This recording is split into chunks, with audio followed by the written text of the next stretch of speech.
Hello दोस्तों, math learning पर आपका स्वागत है। आज आपको बताने वाले हैं क्लास 10th का मैथ प्रश्नावली 1.2 पांचवा क्वेश्चन बताने वाले हैं। क्या पांचवा क्वेश्चन?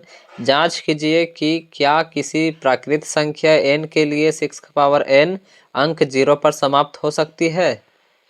ठीक, तो क्या है n? आपका जो है प्राकृत संख्या है। n क्या है? प्राकृत संख्या है। मान लिया जाए n जब प्राकृत संख्या है, 6 का पावर जब n रखेंगे तो क्या आएगा? 6 आएगा। टू रखेंगे तो क्या आएगा? 36 आएगा। अगर 3 रखेंगे तो क्या आएगा? 6 × 6 इक्वल टू क्या होगा? 216 यानी 216 आएगा। और जब हम 6 का पावर 4 रखेंगे, इन्फिनिटी अनंत तक जा रहा है, तो 6 का पावर 4 रखेंगे तो 6 × 6 × 6 × 6 क्या आएगा? 1296 आएगा। ठीक, तो आपको यह बताना है कि क्या 6 का पावर जो n अंक जो है वो 0 पर समाप्त होती है। तो यहाँ तो साफ दिख रहा है नहीं होती है। किस में होगी सो आपको देखते हैं। ठीक, 1 से लेकर के 10 तक इकाई अंक में किसका 0 आ रहा है? 10 का। 11 से लेकर के 20 तक इसका इकाई अंक में किसका 0 आ रहा है? 20 का। उसी तरह 21 से लेकर के 30 तक इकाई अंक में किसका 0 आ रहा है? 30 का। 30 का गुणनखंड क्या आ रहा है? 10 का। जो इकाई अंक में 0 देता हो 2 × 5 यानी 2 × 5।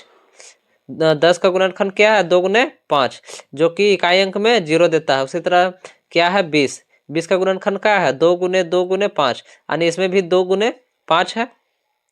2 × 5 है, तभी हमको क्या मिलता है? 0 मिलता है इकाई अंक में।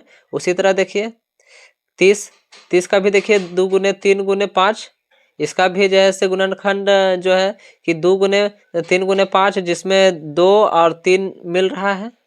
2 और 5 क्या मिल रहा है? इसका भी गुणनखंड। तो हम यह कह सकते हैं, क्या कह सकते हैं? देखिए 6 का गुणनखंड क्या हो जाएगा? 6 का गुणनखंड जो है क्या हो जाएगा? 2 × 3 का पावर n। हम कह सकते हैं कि 2 का पावर 3 गुने 3 का पावर n क्या है? n, जो कि 0 पर समाप्त नहीं हो रहा। 6 का गुणनखंड का आ रहा है 2 × 3, तो 0 नहीं दे रहा है। तो हम कह सकते हैं, क्या कह सकते हैं? देखिए किसी भी संख्या के अंत में 0 तब मिलता है जब उस संख्या के अभाज्य गुणनखंड में 2 और 5 का गुणनखंड होता है, परंतु 6 में 2 और 3 का ही गुणनखंड है, 5 नहीं है। अतः हम कह सकते हैं किसी भी प्राकृत संख्या n के लिए 6 का पावर n अंक 0 पर समाप्त नहीं हो सकता। आशा करता हूँ आप लोगों को समझ में आया होगा।